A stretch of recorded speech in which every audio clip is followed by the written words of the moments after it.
Tugu Negara telah siap dibina pada 8 Februari 1966 sebagai penghormatan kepada lebih 11,000 prajurit yang gugur dalam Perang Dunia Pertama pada tahun 1914 hinggalah 1918, Perang Dunia Kedua 1939 hingga 1945 dan Darurat Malaya berlaku pada tahun 1948 hinggalah 1960. Monumen itu terletak di kawasan Taman Tasik Perdana berhampiran bangunan Parlimen Kuala Lumpur. Tugu Negara yang asal merupakan sebatang tiang konkrit yang terletak di jalan Tugu berhampiran bulatan di hadapan stesen kereta api Kuala Lumpur. Tiang asal yang dibina pentadbir British itu kemudian dialihkan ke kompleks Tugu Negara. Tugu Negara setinggi 15 meter diperbuat daripada gangsa dan direka oleh seorang pengukir Australia iaitu Felix D. Weldon.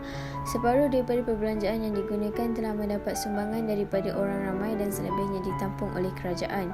Malangnya disebabkan ketidakpuashatian di kalangan pengganas komunis yang mendakwa kononnya mereka juga adalah pejuang negara kerana menentang penduduk tentera Jepun, komunis yang sememangnya bencikan kerajaan telah berjaya membunuh Ketua Polis Negara Tan Sri Abdul Rahman Hashim pada 7 Jun 1974 dan meletupkan Tugu Negara pada 26 Ogos 1975. Pada 5 September 1975, Perdana Menteri ketika itu Tun Abdul Razak telah mengarahkan supaya diadakan kutipan derma untuk menampung perbelanjaan memperbaiki Tugu Peringatan Negara.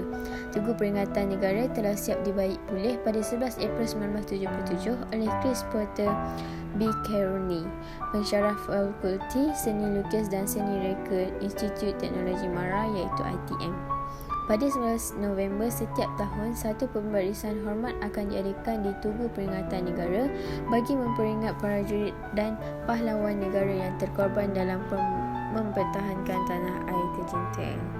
Memorial Tunku Abdul Rahman Putra adalah sebuah muzium di Kuala Lumpur memperingati kehidupan dan pencapaian Allahyarham Tunku yang berkhidmat sebagai Perdana Menteri Malaysia yang pertama dari tahun 1957 hingga 1970. Ia adalah kompleks yang luas terdiri daripada banglo residensi asal yang merupakan rumah rasmi Tunku, ditebangkan oleh dua bangunan yang lebih moden, Blok A dan Blok B, di mana sebahagian besar pameran dipaparkan.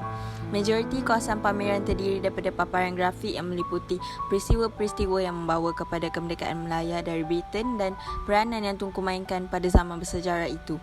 Bahagian-bahagian lain mempercikan ibu bapa, zaman kanak-kanak, sekolah, aktiviti sukan dan kejayaan awal beliau sebagai peguam dan pentadbir. Beberapa pemilikan peribadinya seperti pakaian, kasut, kelab golf, kayu berjalan kaki, keris dan banyak lagi yang dipamerkan. Pejabat pertama Perdana Menteri yang menyerupai rumah panjang kayu telah dipelihara dan ditelan di dalam salah satu blok. Adalah menakjubkan untuk melihat bagaimana hari-hari awal tanah Melayu merdeka ditadbir dari pejabat-pejabat yang muda dan merendah diri. Jika dibandingkan dengan jentera besar-besaran kerajaan yang diperlukan untuk menjalankan Malaysia hari ini. Paling menarik bagi saya ialah bangunan residensi asal di mana Tunku tinggal. Ia adalah sebuah banglo bersejarah yang merupakan rumah rasmi kepada penduduk British di Selangor. Ia dipindahkan dari Klang ke tapak sekarang pada tahun 1880 sebelum dibina semula dalam gaya yang sama oleh Sir Frank Swettenham pada tahun 1888. Namun malangnya, pada hari kami melawat Memorial Tunku, bangunan residensi tidak dibuka kepada orang ramai, mungkin disebabkan oleh pandemik coronavirus yang sedang melanda seluruh dunia. Memorial Tunku buka pada hari Selasa hingga Ahad dengan waktu yang berbeza. Kemasukan adalah percuma, tempat letak kenderaan juga disediakan. Terdapat juga kedai cenderamata untuk pengunjung yang berminat untuk membeli cenderamata yang dijual. Peringatan Tun Abdul Razak dibuka pada tahun 1982 untuk memperingati kehidupan dan masa Tun Abdul Razak yang bertugas sebagai Perdana Menteri Malaysia kedua dari tahun 1970 hingga 1976. Peringatan Tun Abdul Razak ini ditempatkan di bangunan Taman Sri yang merupakan kediaman rasmi Tun Abdul Razak dari tahun 1962 hingga kematiannya pada tahun 1976. Peringatan ini terbagi kepada dua bahagian, iaitu bahagian pertama ia memberikan biografi mengenai lelaki yang dianggap sebagai pentadbir yang berkesan dan terkenal dengan sumbangannya dalam pembangunan luar bandar dan keadilan sosial. Dia dijuluki Bapa Pembangunan. Bahagian ini mengandungi banyak harta peribadinya termasuk koleksi tongkat, kereta golf, kegemarannya dan kapal laju.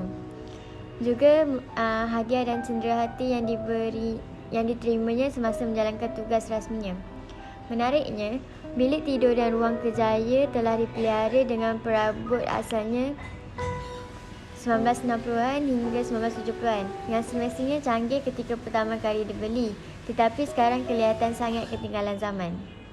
Bahagian kedua pula adalah koleksi lebih dari 1,500 bahan yang menumpukan pada aktiviti dan pencapaiannya semasa berkhidmat sebagai Perdana Menteri dan Menteri. Pameran luar termasuk contoh Rumah Felda, Lembaga Kemajuan Tanah Persekutuan, prareka bentuk sederhana yang disediakan untuk keluarga berpendapatan rendah di bawah skim perkhidmatan mereka. Pada asalnya hanya ada satu paip untuk setiap 6 keluarga, tetapi pada masa ini setiap rumah mempunyai bekalan air sendiri.